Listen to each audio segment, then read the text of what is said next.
Les députés britanniques ont approuvé un amendement donnant au Parlement un quasi-droit de veto sur l'accord final qui doit être conclu avec Bruxelles.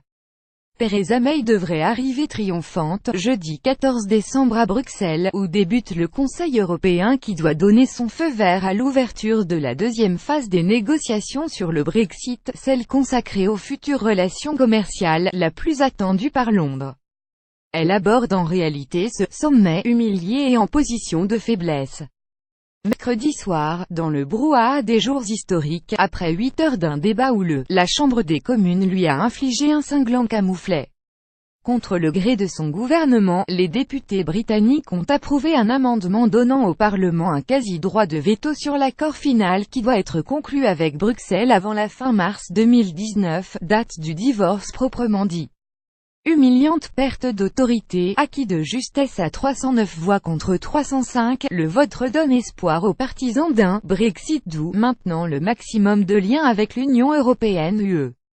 Il souligne aussi la division persistante des conservateurs sur l'Europe et la fragilité de la majorité dont dispose Madame May. Mais jette surtout un doute sur son autorité pour mettre en œuvre le Brexit. Le chef de file de l'opposition travailliste, Jeremy Corbyn, a qualifié l'échec de la première ministre d'« humiliante perte d'autorité » à la veille d'une réunion du Conseil européen. Theresa May a résisté au contrôle démocratique.